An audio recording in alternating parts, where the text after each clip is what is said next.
Hola, hoy vamos a hablar sobre algunos gráficos muy utilizados en estadística descriptiva. El primero pues es el gráfico de dispersión. Representa la relación entre dos variables y esto lo hace graficando puntos en el eje cartesiano. En este caso tenemos como ejemplo las horas de estudio versus la calificación que obtienen algunos estudiantes. Son horas de estudio por semana y la calificación que obtienen en un examen. Entonces, en el gráfico de dispersión, pues únicamente vamos a relacionar la variable dependiente con su variable independiente y vamos a graficar puntos. En inglés se le conoce como scatter plot. Em, Algunos usos que tiene, pues son analizar correlaciones, verificar si existen tendencias, el tipo de esa tendencia, si es lineal, polinómica, exponencial, logarítmica. También nos permite encontrar pues algunos valores atípicos, valores que se distancien demasiado de la tendencia. Y algunas recomendaciones pues es no se unen los puntos en el gráfico de dispersión. Hay que etiquetar los ejes, ponerle su título. Si vamos a hacer un análisis inferencial, pues sí es recomendable marcar la línea de tendencia, pero no es una línea continua, sino una línea discontinua. Por ejemplo, aquí tendríamos una línea de tendencia lineal y si se fijan, se utiliza una línea discontinua para marcar esa tendencia, pero no se están uniendo los puntos como tal, sino que se presenta la línea, la ecuación de tendencia, sobre o a través de los puntos. Si tuviéramos un punto por acá, pues entonces tendríamos eh, un dato que no se está ajustando bien a esa tendencia y por eso podría servirnos para identificar valores atípicos.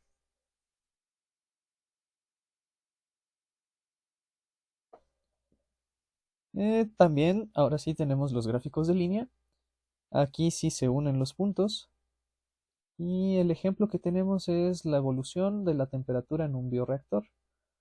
Por lo general se utilizan para procesos que dependen del tiempo. Aunque pues nos sirve para cualquier variable cuantitativa que sea pues continua. Y los puntos que generaríamos en esta tabla se unen mediante segmentos de recta.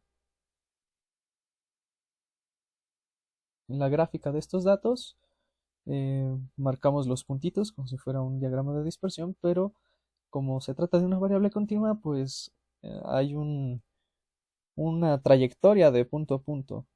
Entonces la marcamos con segmentos de recta o bueno, con splines o interpolaciones. ¿Cuándo se utiliza? Cuando queremos mostrar pues cómo fluctúa un proceso con respecto al tiempo, cuando queremos identificar máximos o mínimos locales o globales, cuando queremos inferir o pronosticar comportamientos en los cuales no tenemos el dato en la tabla, pero pues mediante interpolación podemos conocerlo, o si queremos extrapolar fuera del rango de datos que tenemos, más o menos como cuál sería la tendencia que llevaría nuestro proceso. Aquí pues, se recomienda etiquetar los ejes, eh, manejar pues, las unidades que, que corresponden, poner un título. Y luego tenemos el gráfico de barras. En este caso vamos a hablar primero de las barras verticales. Se utiliza para representar frecuencias o cantidades de variables que son discretas. O bien, como podemos manejar categorías en el eje X, también pueden ser cualitativas. Y las barras de estas gráficas pues van a estar separadas. El ejemplo, tenemos la preferencia de elección de alguna carrera contra el número de personas que eligieron dicha carrera en una encuesta. Entonces, 15 personas eligieron la carrera de ingeniería, 10 de medicina y 8 de derecho. Podemos utilizar un gráfico de barras para mostrar esta información. Entonces, en ingeniería, 15 personas, entonces la altura de la barra es 15.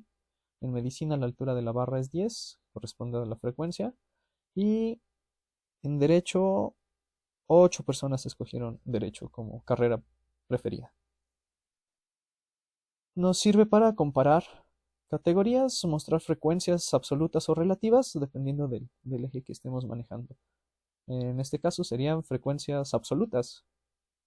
Si dividiéramos entre el total de personas encuestadas, cada una de estas frecuencias, pues cambiaría el eje, sería un porcentaje, por ejemplo, y estaríamos hablando de frecuencias porcentuales, o si está en decimal, pues frecuencias relativas. Las barras deben estar separadas. Se pueden manejar así como estén los datos, o los podemos ordenar de mayor a menor o de menor a mayor, dependiendo del sentido que necesitemos. Si no nos importa tanto la jerarquía, pues no es necesario ordenarlas. Y se utilizan únicamente para datos discretos. En el caso de que sean continuos, pues no existirá separación entre las barras y estaríamos hablando de un histograma. En el caso de las barras, pues sí hay separación. ¿Por qué? Porque son eh, o bien categorías o valores discretos. Hay otra variante de las gráficas de barras, que son las barras horizontales, y representan pues frecuencias o cantidades cualitativas o discretas, igual que en el caso anterior. Pero la orientación ahora es horizontal. Por ejemplo, aquí tenemos una tabla de tipos de residuos generados en laboratorio, el tipo de residuos, que sería una categoría, y la cantidad de kilogramos al mes. Entonces el gráfico se vería algo así. Su título, la cantidad en kilogramos al mes. Aquí ordenamos los datos de mayor a menor para identificar rápidamente cuál es el que más desperdicios genera, ¿no? En este caso serían residuos orgánicos biodegradables y el menor pues serían residuos electrónicos pequeños. Las ventajas del gráfico horizontal pues es que nos permiten utilizar una mayor cantidad de barras que el vertical, y también las categorías pues son más legibles. Sirve igual para comparar categorías, para mostrar frecuencias, ya sea que sean absolutas, que sean relativas. En este caso, pues lo estamos utilizando para mostrar la cantidad de desperdicios. Y pues cuando tenemos más de 6 o 7 categorías, pues nos conviene más usar una horizontal. También si los nombres de dichas categorías son muy largos, pues también nos conviene más que sea horizontal. Después tenemos el histograma. Se parece a la gráfica de barras, pero no, son distintos. El histograma nos va a servir para analizar la distribución de variables continuas y pues se agrupan en intervalos o bien en clases.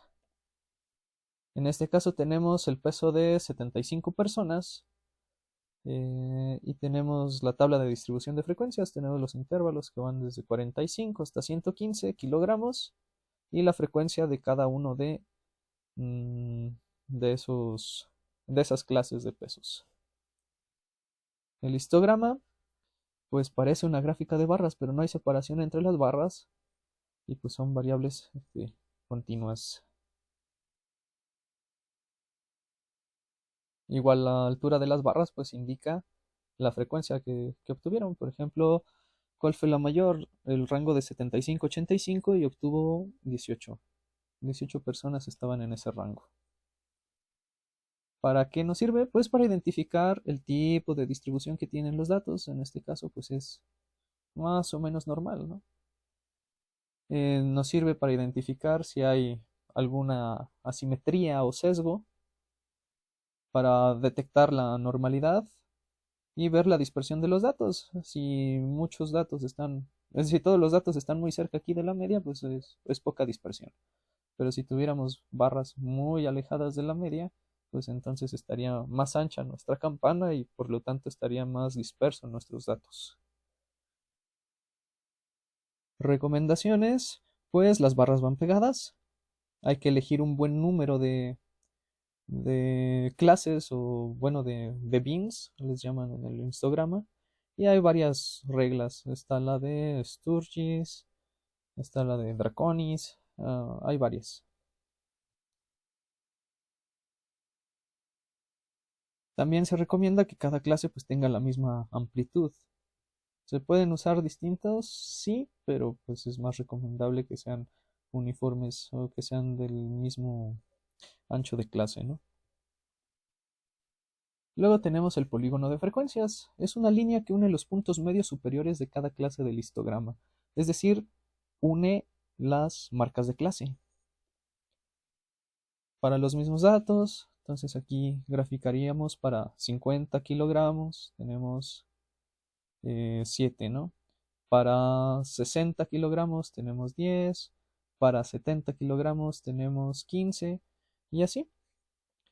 Se usa para comparar dos distribuciones, visualizar la tendencia de distribución y pues es recomendable graficarla o sobreponerla sobre el histograma. Así podemos ver el histograma y podemos ver el polígono de frecuencias. Otro tipo de gráfico pues es la ojiva. Aquí es una gráfica que representa las frecuencias acumuladas. Entonces vamos a necesitar el límite superior de cada clase y la frecuencia acumulada. Y eso es lo que vamos a graficar.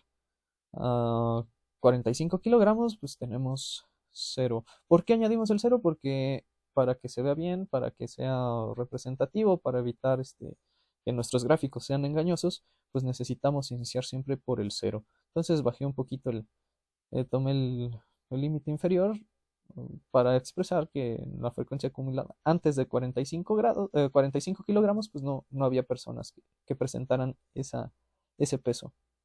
En el caso de 55 kilogramos, pues tenemos 7 personas. En 65 kilos, o sea, de menos de 65 kilos o menos, en total vamos a tener 17 personas. Y cuando llegamos, por ejemplo, a 105 kilogramos, quiere decir que 71 personas tienen o 105 kilogramos o menos. Y eso es lo que graficaríamos. Si se fijan, pues siempre va a llegar hacia el total de las personas que tenemos. ¿Por qué? Porque pues estamos trabajando con frecuencia acumulada. ¿Para qué nos sirve? Pues nos permite determinar la mediana. Podemos encontrar ahí la mediana que sería pues más o menos como el 50%, ¿no? 50%, entonces ahí estaría la mediana como en 80 y algo. Calcular percentiles. Acuérdense que los percentiles pues nos indican la posición. ¿Qué dato está en el 10%? ¿Qué dato está en el 50%? ¿Qué datos están atrás del 75%, del 85%? ¿Sí?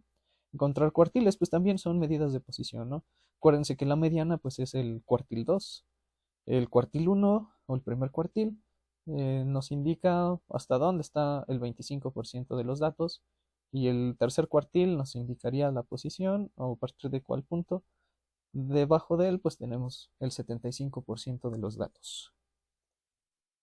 Siempre se inicia en 0 como recomendación para evitar que nuestros gráficos sean confusos o engañosos. Y nos sirve pues para identificar fácilmente los percentiles. Otro diagrama muy útil es el gráfico de Pareto. Es un gráfico de barras en el cual ordenamos de mayor a menor los datos y vamos a añadirle también una línea de frecuencia acumulada. Algo así como una ojiva con un gráfico de barras, ¿no? Se basa en el principio 80-20 de Vilfredo Pareto.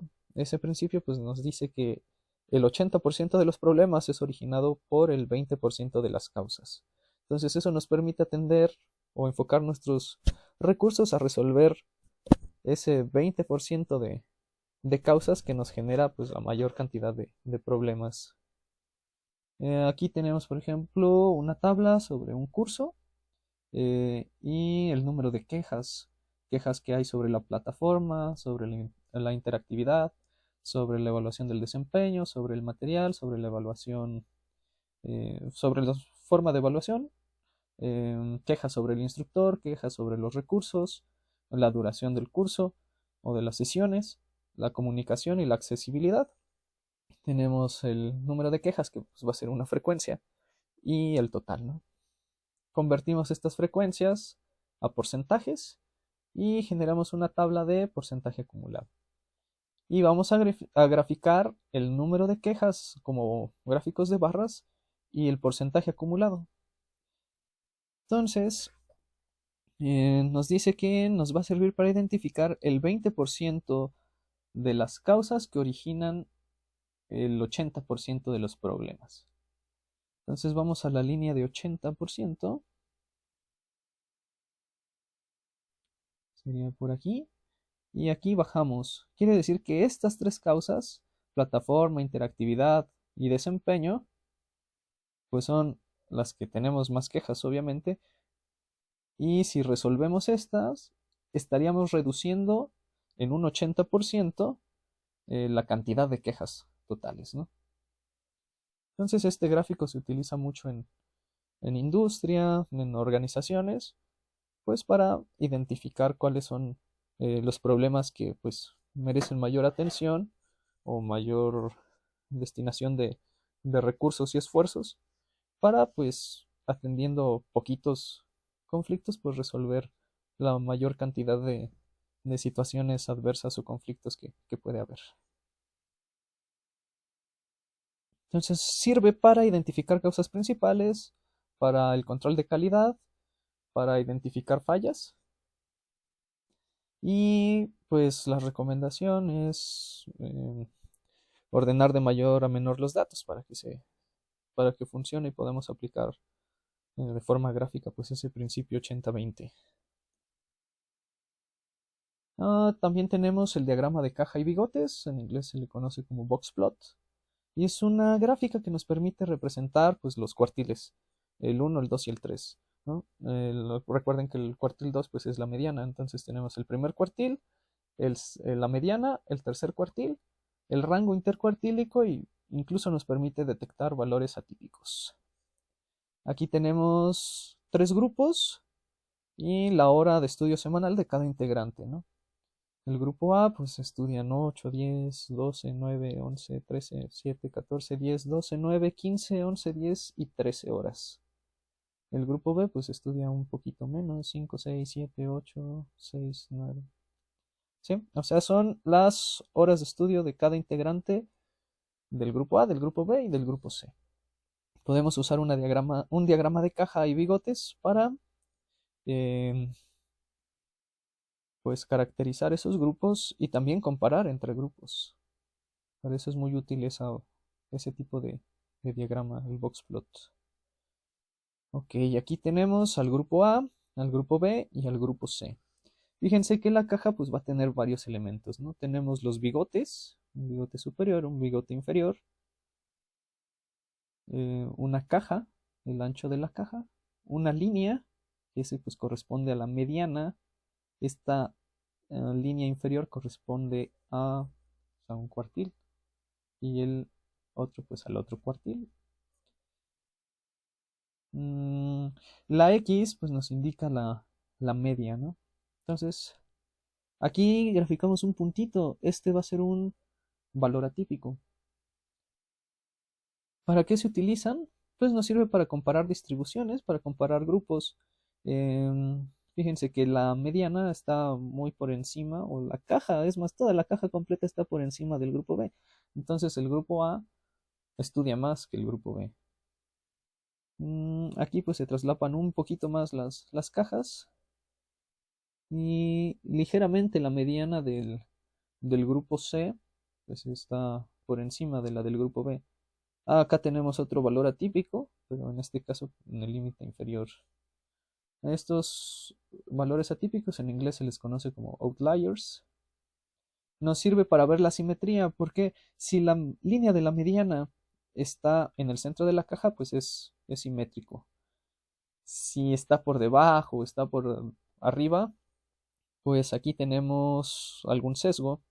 Entonces tenemos esas cuestiones de asimetría. ¿Y para qué nos sirve? Pues nos presenta una gran cantidad de información. Nos presenta la mediana, la media, el tercer cuartil, el primer cuartil, el máximo de los datos, el mínimo de los datos. Y los outliers, pues se calculan si, en el caso de un outlier que esté por encima, pues sería el tercer cuartil más 1.5 veces el rango intercuartil. Si el valor cae después de eso, pues es un valor atípico. En el caso de los valores atípicos por debajo, si el valor cae más abajo de el primer cuartil menos 1.5 veces el rango intercuartil, pues va a ser un valor atípico. Si cae dentro, pues no hay problema, no es atípico. El ancho de la caja, pues también nos indica el rango intercuartílico. Si está muy ancha la caja, pues vamos a tener más variación en los datos, más dispersión también. Si la caja es muy estrecha, pues no hay tanta variación. Em, la X, algunos gráficos lo ponen, otros no, es la media aritmética. La línea es la mediana. La base de la caja es el cuartil 1.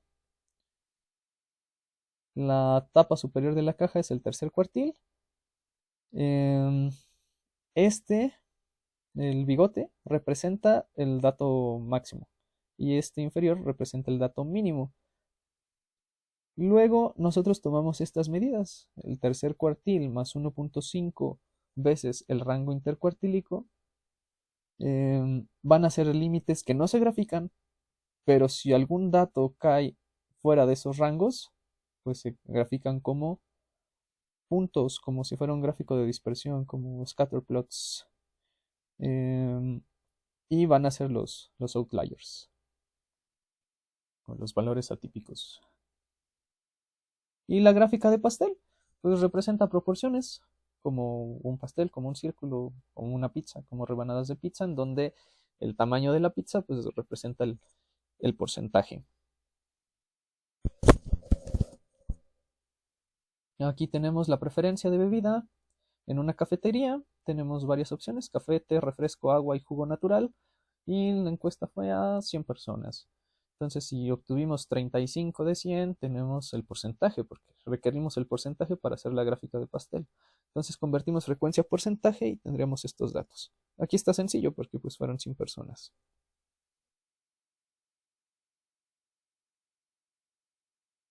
Al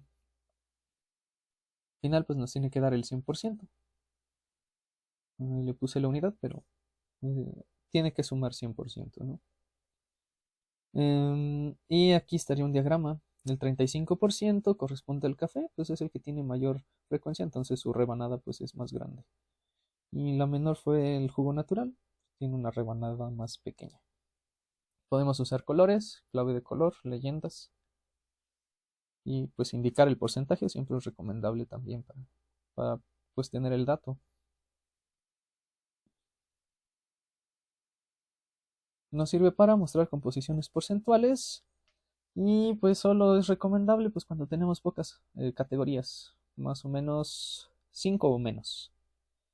Hay que evitar usarlos si las diferencias son muy pequeñas. ¿Por qué? Porque no se va a poder diferenciar mucho entre rebanada y rebanada. Y en análisis profesional, pues muchas veces es mejor evitar el gráfico de pastel, sino usar un gráfico de barras. ¿Cuándo sí se utiliza un gráfico de pastel? Pues cuando tenemos categorías no muy numerosas, con diferencias marcadas, en algún reporte ejecutivo, pero pues es más ilustrativo que de análisis estadístico, ¿verdad? Y bueno, eso sería todo de esos gráficos más usados.